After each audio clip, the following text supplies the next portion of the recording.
अस्सलाम वालेकुम जी। उम्मीद करता हूँ तमाम दोस्त खैरियत से होंगे। What a day in test cricket, what a day for West Indies, what a day for England. मतलब आज टेस्ट क्रिकेट की हिस्ट्री का एक बहुत ही बड़ा दिन था। सबसे पहले हम बात करें, दो अवे टीमें थी और दो होम टीमें थी। दोनों अवे टीम्स ने मैच विन किया और दोनों होम टीम्स ने मैच लूज़ किया। और दोनों एक ही डेट को शुरू हुए और एक ही डेट को ख़त्म हुए। पहले 3 दिन की अगर हम बात करें, दोनों टीमें जो होम टीमें थी उन्होंने पूरी तरह से डोमिनेट किया। कोई सोच भी नहीं सकता था कि होम टीमें हारेंगी, और एट द एंड रिज़ल्ट ये हुआ कि अवे टीमें जीत गई। मतलब इंग्लैंड और वेस्ट इंडीज़ मैच जीत के और ऑस्ट्रेलिया और इंडिया मैच हार गई। और दोनों ही बड़ी टीम्स हैं, ऑस्ट्रेलिया और इंडिया इस वक्त वर्ल्ड क्रिकेट की। इन टेस्ट मैच तो बहुत ही ज़्यादा डेंजरस हैं और फिर वो अपनी होम कंडीशंस में खेल रही हूँ। सबसे पहले चलते हैं जी इंग्लैंड और इंडिया के टेस्ट मैच की जानब। पहले 3 दिन तो पूरी तरह से इंडिया ने डोमिनेट किया और तीनों दिनों में कहीं भी किसी एक सेशन में भी ऐसा नहीं लगा कि यार कि ये मैच इंडिया हार जाएगा। इवन के जो लास्ट डे गुजरा है उसमें अगर ओली पॉप आउट हो जाते तो शायद इंडिया कल ही ये मैच जीता, डे 3 में ही ये मैच जीत जाता। लेकिन तारीफ़ करनी पड़ेगी हमें ओली पॉप की कि उन्होंने जिस तरह की इनिंग खेली, 150 उन्होंने कल किया, आज आके फिर जो 40-50 रन ऐड किए, फिर उनके टेल अंडर ने, इंग्लैंड के टेल अंडर ने जो रन ऐड किए 60-70 रन, मेरे ख्याल में वो इंग्लैंड को वाकई ही एक बढ़तरी की तरफ ले गए। मैंने आपको पहले भी कल भी कहा था, आपको याद होगा वीडियो में, कि 200 प्लस या 250 की तक का टारगेट हो जाएगा तो फिर चौथी इनिंग में इंडिया के लिए चेज़ करना मुश्किल हो जाएगा। आपको पता ही है टेस्ट क्रिकेट में जब गेम चौथे पाँचवें दिन में दाखिल होती है तो बहुत ज़्यादा स्पिन मिलता है, और वही हुआ जिसका डर था। इंग्लैंड ने 420 किया आज और 230 रन 31 रन का टारगेट दिया। पीछे से इंडिया की बैटिंग है। शुरू में तो काफ़ी कंफर्टेबल लग रहे थे, ज़ाहिर सी बात है सेकंड सेशन चल रहा था, काफ़ी कंफर्टेबल थे ओपनर दोनों ही। लेकिन फिर अचानक से 2 विकेटें हुई जो जैसवाल और शुभमन गिल की। मेरे ख्याल में शुभमन गिल पता नहीं क्या वजह है, उनको जितनी ख्वाब से देखा जाता है उसकी उस तरह की उनकी परफॉर्मेंस नहीं रही। आज भी वो 0 स्कोर पे आउट हो गए। 2 विकेटें हुई और फिर साथ ही फिर रोहित शर्मा भी आउट हो गए। फिर लास्ट सेशन जब स्टार्ट हुआ अर्ली ऑन, मतलब हार्टली इंग्लैंड के बॉलर हैं जो अपने डेब्यू कर रहे थे। इवन के उनको पहली इनिंग में बहुत ज़्यादा उनको मार पड़ी है, काफ़ी ज़्यादा उनकी धुलाई की इंडियन बैटर ने। लेकिन यहाँ पर आके उन्होंने एक तरह से तबाह कर दिया इंडियन बैटिंग लाइन को। 7 विकेटें ले लिया उन्होंने एक ही इनिंग में, और यकीनी तौर पर एक मैच विनिंग ओली पॉप के बाद अगर देखें तो जॉक्रॉली ये हार्टली इनका नाम है। उन्होंने पूरी तरह से इंडिया के किसी भी बैट्समैन को हिलने नहीं दिया। फिर 120 पे 7 आउट हो गए इंडिया के। उसके बाद फिर जब पार्टनरशिप लगी अश्विन और भारत की तो काफ़ी हद तक लग रहा था कि शायद इंडिया बहुत ज़्यादा क्लोज चला गया है, इंडिया शायद मैच विन कर जाएगा। जिस तरह की उनकी पार्टनरशिप जारी थी ऐसा नहीं लग रहा था कि बहुत ही अच्छा कमबैक किया था अश्विन और भारत ने। फिर हार्टली ने आके भारत को आउट किया, अश्विन को आउट किया, और एट द एंड रिज़ल्ट ये हुआ कि एंड पे आके 202 रन किया मेरे ख्याल में इंडिया ने, और इंग्लैंड ये मैच विन कर गया। तारीखी विन किया मेरे ख्याल में इंग्लैंड ने। मतलब पहली इनिंग में इंडिया ने मेरे ख्याल में कुछ 150 की लीड ले ली थी, 200 के करीब जाके लीड ले ली थी इंडिया ने। और फिर उस लीड को ख़त्म करके इंग्लैंड उस लीड को ख़त्म करके 230 रन का टारगेट दिया और फिर इसको डिफेंड भी कर लिया। मतलब बड़ा ड्रामेटिक टेस्ट मैच और सिनेमा था एक तरह का। मतलब आज का दिन था जो टेस्ट क्रिकेट में आप कह सकते हैं। इंडिया को बहुत सारी ऐसी बात है इंडिया की, ये अगर हम देखें तो पहली इनिंग में तो उन्होंने बैटिंग में भी डोमिनेट किया, बॉलिंग में भी डोमिनेट किया, लेकिन सेकंड इनिंग में उनको बॉलिंग में भी मार पड़ी, बैटिंग में भी मार पड़ी। अब इससे एक बात साबित होती है कि जो क्वालिटी टीमें होती हैं उनको डिपेंड नहीं करती हैं वो किसी चीज़ पे, पिचेस पे डिपेंड नहीं करती हैं।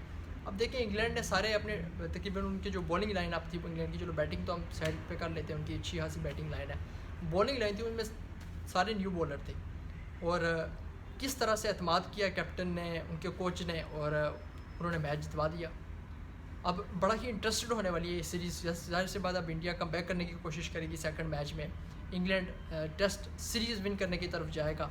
और क्या ये हैपन होगा 2013 के बाद कि इंग्लैंड फिर एक मरतबा इंडिया को इंडिया में हरा दे? ये तो आने वाले मैचों में पता चलेगा। और बहुत ही अच्छी क्रिकेट खेली इंग्लैंड की, तारीफ़ करनी पड़ेगी हमें। बेसबॉल, वाकई उन्होंने बेसबॉल वाली क्रिकेट खेली। दूसरी जानब चलते हैं जी वेस्ट इंडीज़ और ऑस्ट्रेलिया की जानब। तो वही बात मैंने आपको पहले ही बताई कि पहले 3 दिन ऑस्ट्रेलिया लग रहा था या डोमिनेट कर रहा था, मतलब किसी भी ऐसी जगह पे नहीं लगा कि ऑस्ट्रेलिया बैकफुट पे जा रहा है। फर्स्ट डे मेरे ख्याल में वेस्ट इंडीज़ के लिए ठीक रहा था, 311 उन्होंने किया था।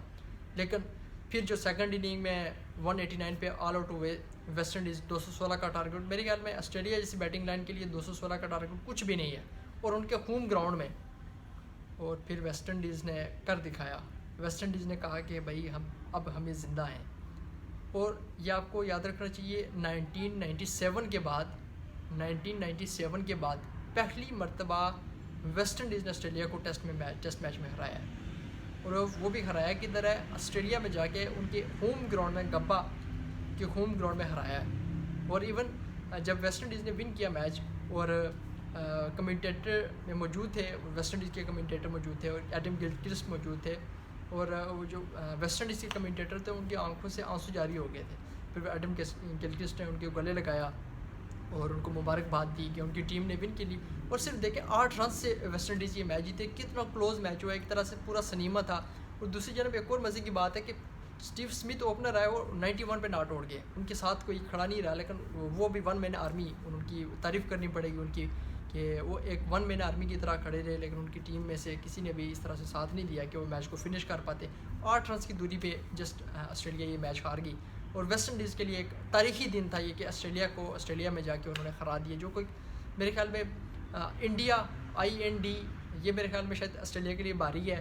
पहले इंडिया ने हराया, अब जाके वेस्ट इंडीज़ ने हरा दिया ऑस्ट्रेलिया को ऑस्ट्रेलिया में जाके।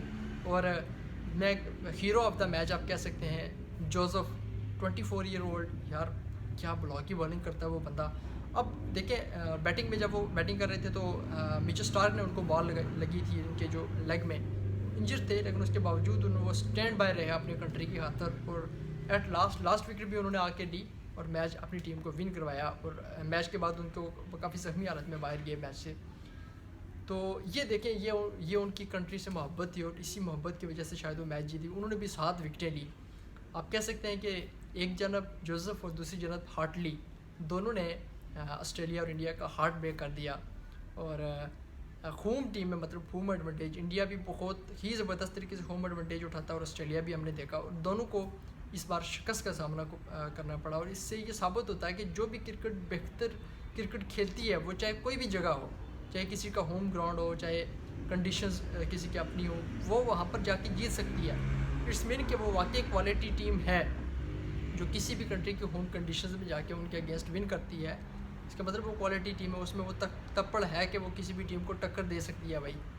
तो यकीनी तौर पर बहुत मज़ा आया आज के मैचेस में। पहले वेस्ट इंडीज़ ऑस्ट्रेलिया का मैच और फिर इंडिया और इंग्लैंड का जो मैच, ये मेरे ख्याल में इंग्लैंड और इंडिया का जो मैच था उसके लिए ओवर इंक्रीज़ किए गए थे मैच को ख़त्म करने के लिए, कि मैच जब तक ख़त्म होता अब तक चलता रहेगा मैच।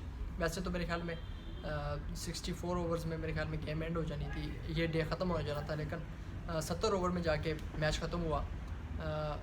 वो यही था कि अभी जाहिर सी बात है 2 विकेटें हो गई थी जो पार्टनरशिप ब्रेक हुई अश्विन और भारत की, तो फिर उन्होंने मैच को एक्सटेंड किया और आज ही मैच ख़त्म हो गया। 4 दिन में दोनों मैचेस ख़त्म हुए और दोनों ही बड़े ही कमाल के मैच थे। और सबसे मज़े की बात इन दोनों मैचेस की रही कि पहले 3 दिन एक ही टीम ने डोमिनेट किया, इधर इंडिया ने उधर ऑस्ट्रेलिया ने, और चौथे दिन में आके गेम चेंज हुई और अवे टीमें दोनों यानी कि वेस्ट इंडीज़ और इंग्लैंड मैच विन कर गए। और इंग्लैंड की अगर हम बात करें तो ओली पॉप ने शानदार बैटिंग की है, उनकी बैटिंग की बदौलत इंग्लैंड ने एक अच्छा टोटल सेट किया और फिर हार्टली की बॉलिंग आप कह सकते हैं। अब देखें इंडिया जहाँ पर गलती, मेरे ख्याल में इंडिया की बैटिंग लाइन कोई भी पार्टनरशिप बिल्ड नहीं कर सका सही तरह से। मेरे ख्याल में जिस तरह के उनकी होम कंडीशन से उनको यूटिलाइज़ करना चाहिए था, लेकिन कोई भी कर नहीं पाया। अगर कोई एक आधा बैट्समैन भी उनका टिक जाता तो आराम से ये मैच फिनिश कर जाता, क्योंकि टारगेट कोई इतना बड़ा नहीं था। दूसरी जानब यही चीज़ ऑस्ट्रेलिया की भी मिसिंग थी कि कोई भी उनका जो प्रीमियम बैटर स्टीव स्मिथ तो मौजूद रहे, लेकिन उनके साथ कोई एक भी बंदा टिक के खड़ा नहीं हो सका और ऑस्ट्रेलिया मैच हार गया। यकीनी तौर पर आगे वाले मैचेस भी इंटरेस्टेड होंगे और इसी तरह के मैचेस हमें भी चाहिए यार कि ऐसे मैचेस देखने को मिलें, मज़ा आता है ऐसे मैचेस देखने को। वीडियो अच्छी लगी शेयर और सब्सक्राइब जरूर कीजिएगा। अपना बहुत ख्याल रखिएगा। मिलते हैं नेक्स्ट वीडियो में। अल्लाह हाफ़िज़।